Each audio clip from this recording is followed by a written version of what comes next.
What's up? What's up? What's up?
I'm gonna talk about this shit.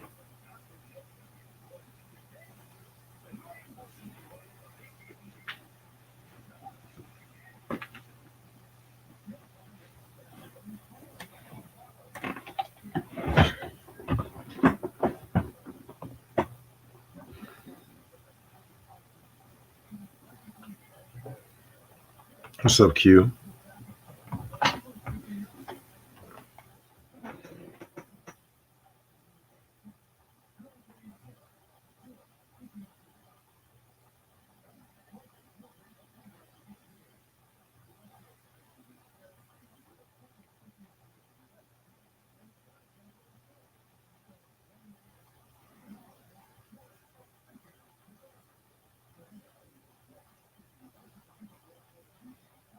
Give me 1 second. I'm gonna start this shit.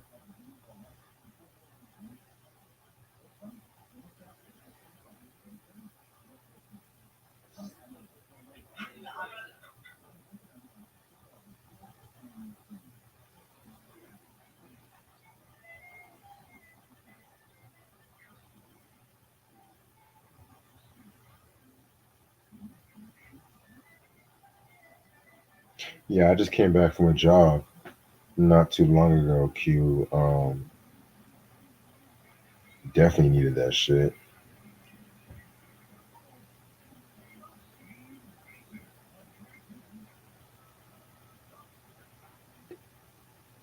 Yeah, I'm still gonna do the Queen review at 11 o'clock. I'm not gonna be too long with this, and I probably won't be here no longer than 10 o'clock.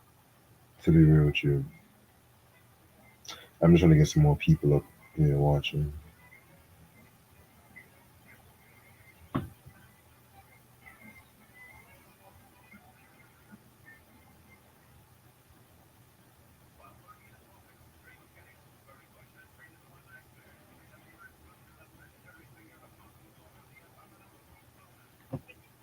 Yeah, I hope everyone had a safe weekend. We are already in April, man. It felt like this year just started. Shout out to Ashley earlier. Shout out to Ashley for coming up to the show, showing off her collection.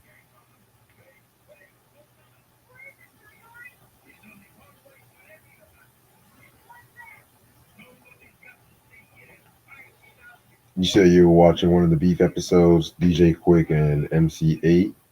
Yeah, that was a good episode. Yeah, I'll be real with you. I kind of did this beef episode because I'm running behind on videos again and whatnot. Because I pre-recorded a video I'm gonna probably drop next week, so I might do some more pre-recording tonight and stuff like that. So yeah.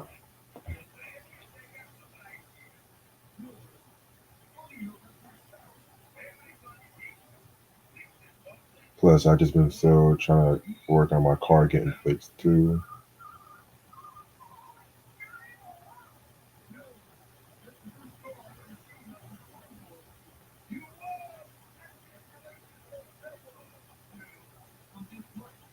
I just had to get on live to talk about this shit because this shit. I have some opinions on this shit.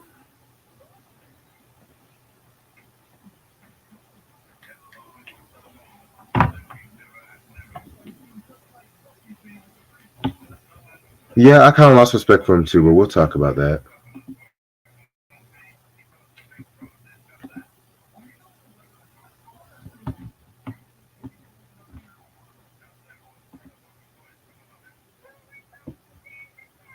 Now, I did see some performances like online of the whole Dreamville shit. The shit looked banging for the most part.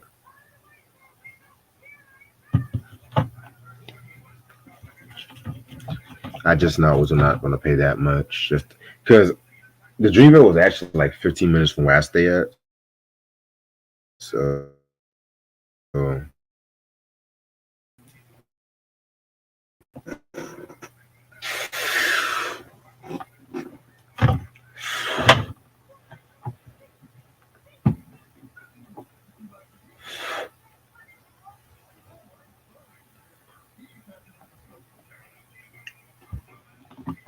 yeah, man. Yeah. Plus, this was like a last minute video. I don't feel like people are going to come on right away. So fuck it. I might just go ahead and start this shit. Fuck it. So what's up, YouTube? How y'all doing? It's your boy Reg in the building. In case you guys watch this on the playback or not, you know what I'm saying? I just decided to do a special episode of Wider Beef and everything like that too. You know what I'm saying? So if you guys been under a rock or watching on the news, you know that there's a lot of like back and forth and issues, especially when it comes to rappers. Kendrick, Cole, Drake, you know what I'm saying? Future. So I'm gonna get right into all that. So about a couple weeks ago, I would say about a couple weeks ago, Drake and J.Cole, they did this song called First Person Shooter and whatnot. So we were throwing shots at Kendrick. But if you guys already know, you guys should know that, you know, Drake and Kendrick kind of had like a back and forth on a lot of occasions. And I personally believe it really started off with a control verse. You know what I'm saying? Which you guys should know that was Big Sean's song that he was supposed to have been put out on that. I think it was a Dark Sky Paradise, which that's actually my favorite Big Sean album. And I'm not really the biggest Big Sean fan like that too, you know what I'm saying? So that just goes to show you. So Big Sean did a song with Kendrick and Jay Electronica. And everybody, just be real, Kendrick pretty much stole the show because he had like a very dope verse, and he was pretty much calling out every rapper in the game, talking about, you know, he has love for y'all, but at the same time, hip hop is number one, so yes, everything is competitive and shit like that too. You know what I'm saying? So among the rappers he mentioned were like Crit, Drake, J. Cole, you know what I'm saying? You know, so yeah, so since then, you know, Drake and Kendrick pretty much has like a back and forth, and they can throw subs at one another.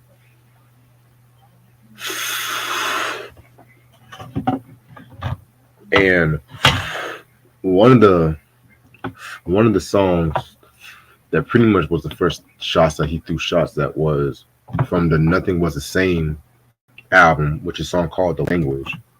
You know what I'm saying? Which I'm gonna pull out some of the lyrics right now. Give me 1 second. Which I've never really been a big fan of that album, to be real with you either. I think that was when I really started falling off That's when I really started falling off Drake and shit like that. You know what I'm saying? So give me one quick second, because I always have to pull out receipts.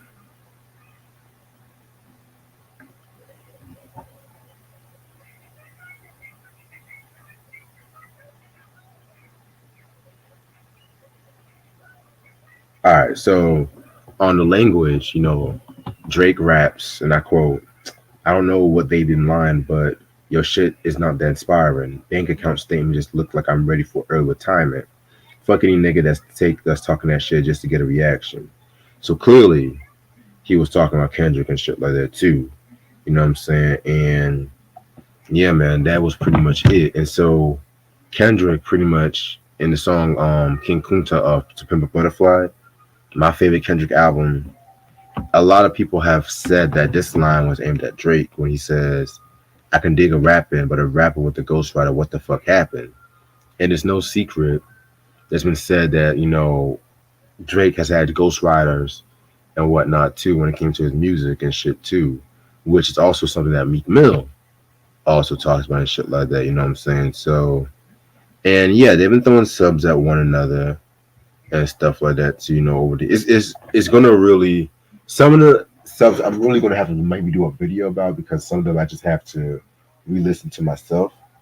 But back to the main topic. So last year in 2023, Drake and Cole did a song called First Person Shooter from Drake's For All the Dogs albums. And he had a line. Hold on.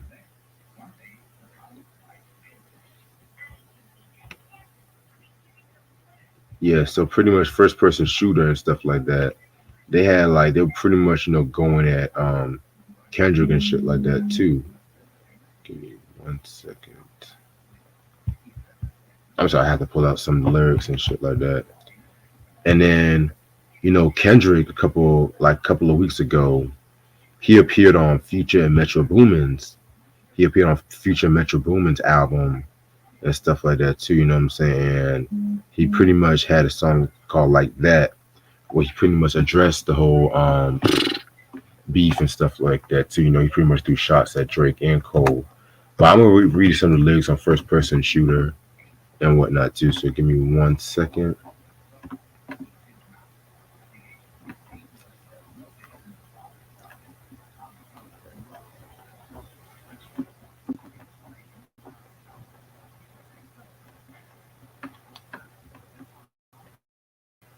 Give me 1 second. We find the lyric and shit.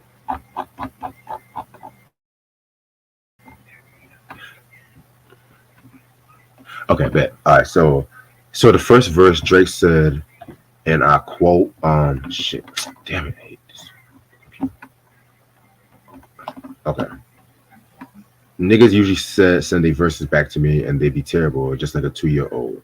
I love a dinner with some fine women when they start debating about who to go. I'm like, go on ahead, say it, then who to go, who to go, who to go, who to go. Who you bitches really rooting for? Like a kid that act bad from January to November, but nigga, it's just you and Cole and stuff like that too. Because in this day and age, when people want to mention like who the greatest rappers in this day and age, it's usually a trinity: Kendrick, Drake, and Cole. And pretty much, when it came to those three rappers, I've heard a lot of people debate, you know what I'm saying, about, who's the strongest out the three and everything like that too. Me personally, I know you guys know how my feelings about Drake and stuff like that too. I've never really been the biggest Drake fan like that. And Kendrick and Cole, I fuck with them and stuff like that too. But I've always been more of a Kendrick fan and stuff too. But yeah. But then, J.Cole, he pretty much, stole the show and stuff like that too. You know what I'm saying? And he said in the line, he says, "Love it when they argue the hardest MC. Is it K-Dat, is it RB, or me? We the big three like we started a league, but right now I feel like Muhammad Ali. Yeah, Muhammad Ali. I'm the one that they call when that shit ain't connecting no more. Feel like I got a job in it. Rhyming with me is the big mistake. The Spider-Man meme is me looking at Drake. It's like we recruited your homies to be demon deacons. We got attended out, our weight. Hey, how the game got away from bars, man. This shit like a prison escape. and stuff like that too. You know what I'm saying? So pretty much what I got from that was that he's on his goat shit too and stuff like that too. You know what I'm saying? So yeah, so pretty much they both was pretty much ragging and just braggadocio and stuff like that too. You know what I'm saying? And of course, Drake had to mention that he's pretty much one more hit away from beating Michael Jackson's record and stuff like that for most number ones. Which I'm gonna be real with you. I hate when people try to use that argument. I hate when people try to use that fucking argument talking about, well, Drake's literally one song away from beating Michael Jackson, so he's obviously a goat. No, no, no, no, no, no, no, no. Let's stop right there. Let's just stop right there and whatnot. Too, you know what I'm saying? Because Michael Jackson's impact is beyond Drake's at any motherfucking day and stuff like that too. What's up, Angel Hall? How you doing? You said off topic, Pam Grier opening it. This daughter on Good Times, Who's More Beautiful. Oh, definitely Pam Grier, definitely. But Bernadette Stannis, she's definitely beautiful as well too. So no question about that. So then fast forward, Future and Metro Boomin came out with a collab album, and it's been said that Future and Drake don't really see eye to eye because allegedly, from what I looked up, Future and Drake was supposed to have done like another collab album and stuff like that too, which that's what I thought was going to happen. You know what I'm saying? And apparently Drake, he pretty much declined the offer. But then you guys should know he did a collab album with what's his name, 21 Savage and shit like that too. And I guess that rubbed Future off the wrong way. And so pretty much what they did was they got with Kendrick Lamar and it came up with a Like That song, which I'm not gonna fucking hold you. I fuck with that Like That record. I'm not even gonna fucking hold you and stuff like that. And I'm not even the biggest Future fan either. You know what I'm saying? But I feel like it was a pretty strategic move on Future's part to recruit Kendrick Lamar and shit like that too. You know what I'm saying? Just because of the history. You know what I'm saying? So he pretty much had lines where he pretty much says, hold on. So Kendrick, he pretty much went after what's his name, J.Cole and Drake and shit like that too. You know what I'm saying? Kendrick said, and I quote, "These niggas talking out their necks. Don't pull no coffin out of your mouth. I'm way too paranoid for a threat. Hey, let's get it, bro. DOT, the money, power, respect. Last one is better. Say it's a lot of goofies with the check. I mean, I hope them sentiments symbolic. My temperament, the bipolar, I choose violence. Okay, let's get it up. It's time for him to prove that he's a problem. Niggas clicking up, but cannot be legit. No 40 water. Tell him, yeah, yeah, get up with me. Fuck sneak distance, first person shooter. Oh, they come with 3 stitches. I crash out. Fuck rap this Melly Mel if I had to. Got 2 steeds with me. I'm snatching chains and burning tattoos up. Lost too many soldiers in that place safe. You know what I'm saying? If you walked around that stick, it ain't Andre 3K. I think I won't drop the location. I still got PTSD. Motherfuck the big 3 nigga is just big me. Nigga bum. What? I'm really like that. And your best wicket is light pack. Nigga Prince outlived Mike Jack. Nigga bum. For all your dogs getting buried, that's K with all those knives. He gonna see Pet Cemetery. Oh my God. Nigga.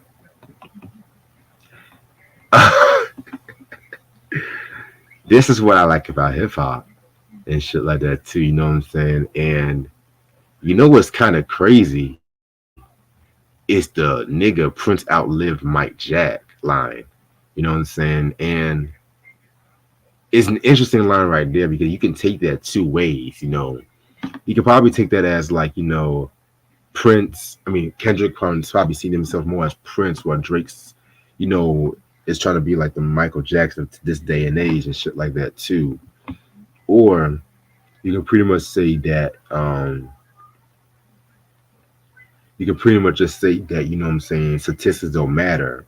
It's all about what you say on wax and everything like that too, you know what I'm saying? And that Pet Cemetery line was also pretty clever as well too. So yeah, I'm not gonna lie, this was a very strong comeback and whatnot too. So you would think that at this point in age, Drake was gonna finally come at a motherfucking Kendrick hard and shit, but no. So pretty much, what ended up happening was I think a couple of days later, what I'm saying, not Kendrick, but Drake pretty much addressed everything, literally on stage, probably gave out like a motivational speech and stuff like that, you know what I'm saying? And I don't know, to me, I felt that he was probably want to divert his more of his attention on Future and stuff like that too, you know what I'm saying? And if you guys really know what I'm talking about, I feel like he was pretty much lyrically, I don't feel like mm, how can I put this? How can I put this? He, I feel like he feels intimidated, whether he wants to admit it or not. You know what I'm saying? And pretty much, he said, and I quote, a lot of people ask me how I'm feeling. I'm gonna let you know I'm feeling. I got my fucking head high, my back straight. I'm 10 fucking toes down in Florida and anywhere else I go. And I know that no matter what, it's not a nigga on this earth that could ever fuck with me in my life. So, nigga pretty much put out like a little motivational speech, if that makes sense and shit like that too. You know what I'm saying? So, fast forward to last Friday, J.Cole, he finally responded because you guys should know he had his own Dreamville Festival, like I mentioned to you. And he had a song that he came out with like in this new album or EP. People are gonna call it an album, people call it EP, but the what's the shit called? What's the shit called?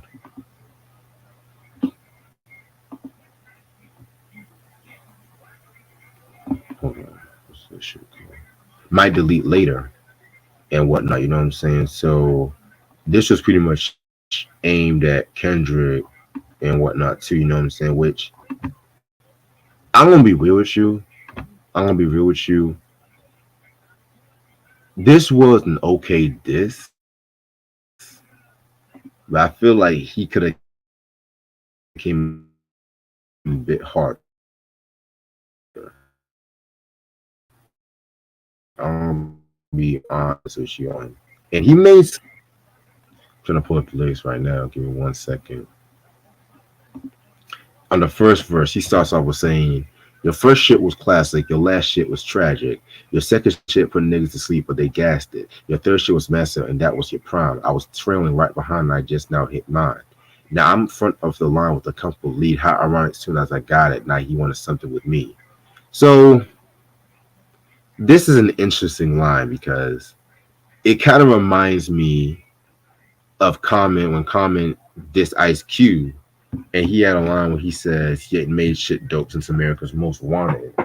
And I'm not gonna hold you. I'm a big Common fan, but I even gotta call bullshit on that because you telling me that death certificate was not dope. You telling me the Predator, which that's actually his best selling album, Lethal Injection. You know what I'm saying? I mean, if you want to talk about the shit he did up to that point, hell, the whole West Side Connection Bow Down album was fire.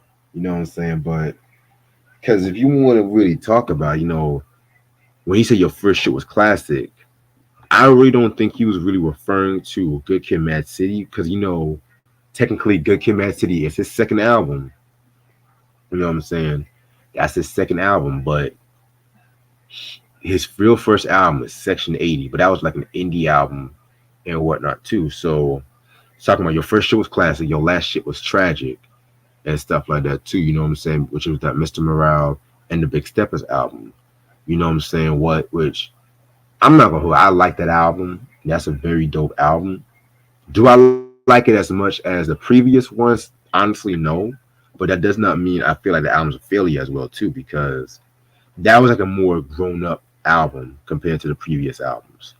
And then he said your second shit put niggas to sleep, but they gassed it. The second shit was To Pimp a Butterfly.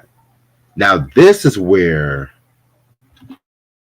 I'm looking at myself like, okay, really, nigga. Now he's really stepping on toes with this one because that's actually my favorite Kendrick album. And to me, that's one of the greatest hip hop albums of all time. Give me 1 quick second. I'm gonna get some water.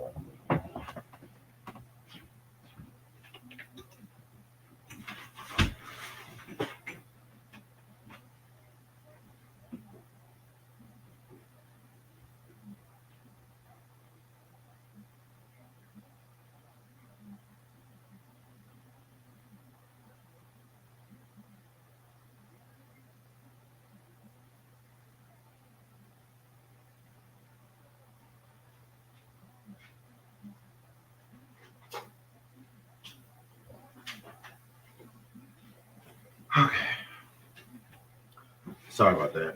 My throat was very dry.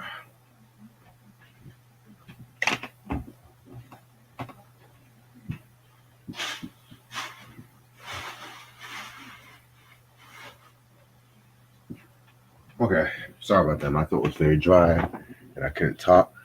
But yeah, but other than that, yeah, To Pimp a Butterfly, that's one of his, that's probably Kendrick's most crowning achievement, if you ask me. You know what I'm saying? So that's a very bold claim. Then he said, your third shit was master, but that was your prime.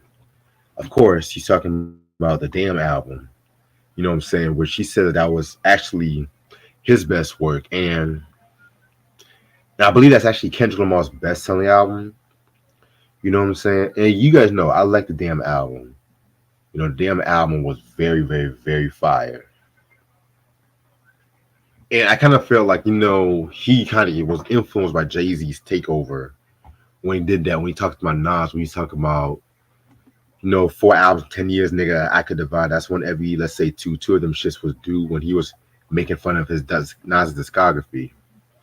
And then he pretty much says, he pretty much his lines like, funny thing about it, bitch, I don't even want the prestige. Fuck the Grammys, cause them crackers ain't never done nothing for me, ho. Slugs took my nigga's soul, drugs took another one. The rap beef ain't real in this shit. I seen it Cumberland and stuff like that too. So yeah, he's pretty much saying he just does this shit for the art and everything like that too, you know what I'm saying? And once he gets to like the second verse, he pretty much gets more into like his relationship with Kendrick. He says lines like, Cole, your instructor for pilot's class, get a nigga stretch if I feel disrespect. Your arms might be too short to box with the God, who lived his life with that pressure of a constant facade. I pray for peace, but if a nigga sees these positive vibes, a Falcon 9 inside my pocket, bitch, this rocket gon' fly. Now it's popping outside like the top of July. My text flooded with the hunger of a toxic reply. I'm hesitant. I love my brother, but I'm not even gonna lie. I'm powered up for real. This shit would feel like swatting to fly. With that line right there, he's pretty much saying that he respects Kendrick and he loves him like a brother, but at the same time, if you're gonna diss him, then he's gonna say some shit back, you know what I'm saying? And then he ends off the song when he says something like, my jack jumping by the rapper making blasphemous sounds, switching signs like a tassel on a cap tassel on a cap in the gown. I'm fully loaded, nigga. I can drop 2 classics right now. You know what I'm saying? So that's pretty interesting and everything like that too. But then it's kind of crazy too because like days later, he pretty much had his own Dreamville festival and he apologized to Kendrick Lamar and stuff like that, calling the beef lame and whatnot too, you know what I'm saying? And I'm looking at myself like, what? Really? What? Like, and this is what the thing about hip hop beefs these days that I have to talk about and shit like that too. A lot of these hip hop beefs, it's like when it comes to rappers, a lot of these motherfuckers just like to beef for clout and everything like that too. You know what I'm saying? Or just beef just for their own public image and shit too. Cause you had all this hype, all this ammunition, and all of a sudden, because Cole and Kendrick had a very, very, very great relationship. They've done songs with one another. Y'all remember the whole Black Friday mixtape that they did and shit like that too. You know what I'm saying? And pretty much, it was said that they were supposed to have done an album together. Hold on. Give me 1 second.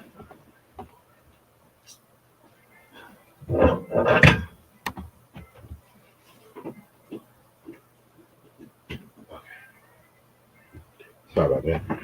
Yeah, so they're supposed to be on an album together, but I guess time constraints kind of prevented that. And it's kind of crazy too because now it's like he all of a sudden jumped into his quote unquote nemesis, and then you had the hype around you. You wanted to like diss Kendrick now, and all of a sudden, now that you have your festival, you wanted to recant it.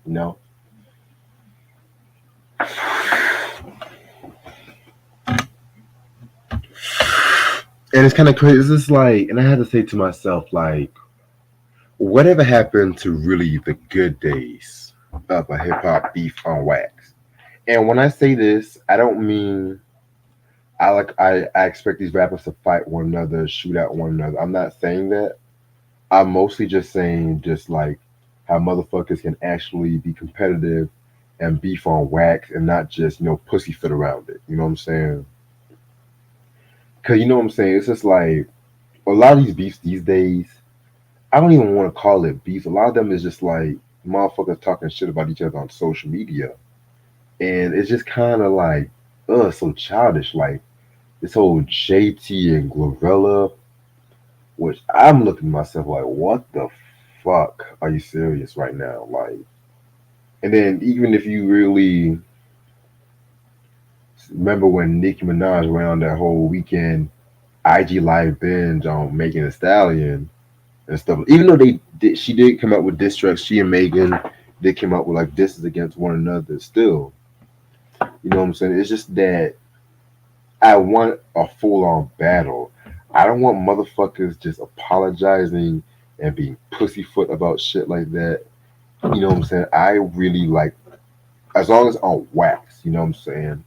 And even like back in the day, one thing I loved about hip hop beats back in the day is it's like motherfuckers will be in the same crew and shit like that too. You know what I'm saying? And they would just jump into the beef while representing the crew.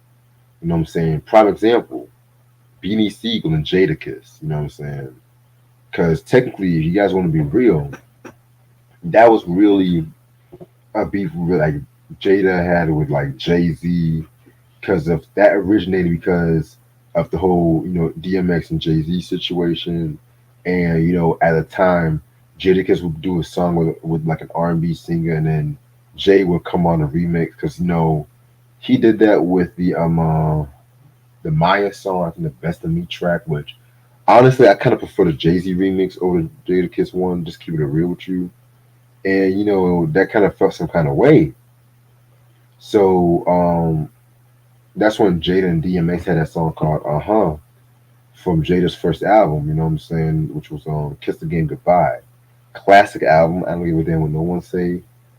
And, of course, Beanie Siegel, coming up to the ring and shit like that, getting that Jada Kiss. And they had one of the best hip hop beats on wax. You know what I'm saying? And I'm talking about like the radio freestyle, the Rap City freestyle, the mixtape tracks. That's one of the reasons I miss that era, that Rap City era when motherfuckers would just diss each other in the booth and stuff like that. I remember like seeing like Ludacris, freestyling and shit like that. If I'm not mistaken, I think Fat Joe had some lines against 50. Like I miss that era of music, the hip hop shows like Rap City, and whatnot too. You know what I'm saying? Now everything's like all social media and shit like that too, and it just takes out its appeal because now it's like everybody's trying to promote themselves and stuff like that too. Which again, nothing's wrong with it, but at the same time, it's just like it gave black music that extra push. You know what I'm saying? But hell, even like back in the day when you had rappers like that stayed on white, like LL Cool J and Kumo D. You know what I'm saying? How that shit pretty much was on wax, throwing subs at one another and stuff like that too. But at the same time too, they both understood the craft of hip hop. What I've seen is like hip hop, the whole hip hop beef climate is just soft, like you know what I'm saying. And this is the thing that I'm very very very perplexed about because it's just like we have to get back to actual distance. You know what I'm saying? Like yeah, the Pusha T and Drake beef. You know what I'm saying? That was pretty good. I like that one and shit like that too. You know what I'm saying? But at the same time, it's not. I don't feel like it was touching some of the other beefs in the past. You know what I'm saying? So, yeah, man, that's pretty much what I have to say about that. And it's just like even too, sometimes when it comes to like these hip hop beefs, sometimes some of these older veterans and shit like that might try to come in and stop the beef and stuff like that too. And yeah, I get it because sometimes you don't want to see them go down that route and everything like that too. But at the same time, I feel like being a great battle rapper is one of the key things that makes a great MC. You know what I'm saying? Because a lot of my favorite rappers have held their own when it came to like beefs and shit like that too. You know what I'm saying? And some of them kind of ended careers. It's because some of them ended careers a lot. You know what I'm saying? So yeah, man, it's just kind of crazy because it's just like it takes hip hop away from its appeal. You know what I'm saying? Like I don't want to see no you talk shit about me on Twitter or Instagram, deleting the motherfucking post. I want to see actual battling and whatnot. But that's what I have to say about that. I feel like I've said too much about it and shit like that too. So, with further ado, I'm just gonna end this off right here. Hope you guys have a wonderful night. I will see you guys later at 11. Peace.